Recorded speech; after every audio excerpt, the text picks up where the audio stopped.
नमस्कार welcome my channel आसंतु प्रस्तुत करिबा पेटिस एथिपाई एक बाउल रे मैदा ऑयल लूण नै मु एक डो प्रस्तुत करिछि। डोटी सुंदर भाव में नरम को टिए चकटिबा आकु किछि समय मु छाड़ी दे अन्य एक बाउल रे मैदा ऑयल रो एक मिश्रण प्रस्तुत करिछि। पेटिस पाई वर्तमान आमे रेडी करिबा किछि ऑयल जीरा पियाज एथिरे ग्रीन मटर ऐड करिछि। आवश्यक मुताबिक हलदी गुंड लूण मसला गुंड और सीझा आलू को नहीं मु पेटिस पाई मसला प्रस्तुत कली। एथिरे धनिया पत्र देइछि। आगुरु प्रस्तुत करितबा मैदार डोब को मु एई भली छोट साइज रो गुळा सब तयारी करूछि। जेमिति हमर अटारे रुटी प्रस्तुत करा जाय सेई भली मैदारे मु रुटी आकृतिर बेलिकी रखुछि। आमे पेटिस तैयारी करबा पई 5-6टी रुटी हमर दरकार मैदार।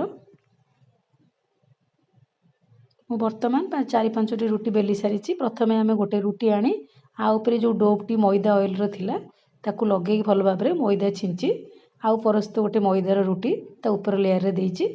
एई प्रोसेस को मु एम्ति 3-4 थर करिछि। देखंतु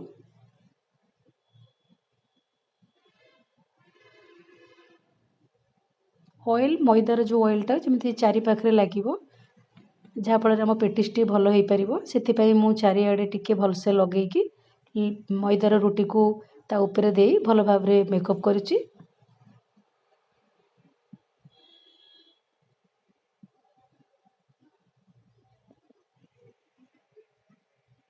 वर्तमान आमर सबू लेयर पूरा प्रस्तुत हो सारी यहाँ देखंतु मु केमती भांगुची एई भली आमे पेटिस करिया पे भांगिबा।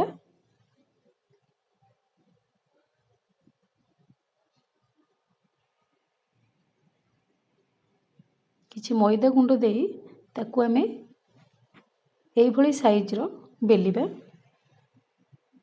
देखंतु वर्तमान पेटिस पाई हमर रेडी हो जाइछि। एक छुरी रे मु आकू साइज करी वर्गाकार आकृतिर काटिबी।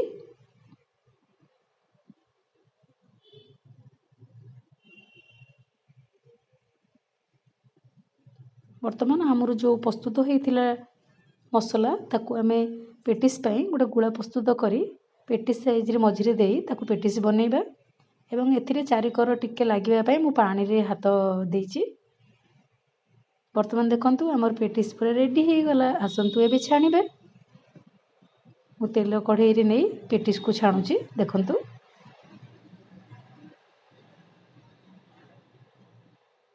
एपट पाट हो गलानी तेणु आमे अन्य पटे उल्टै दबा।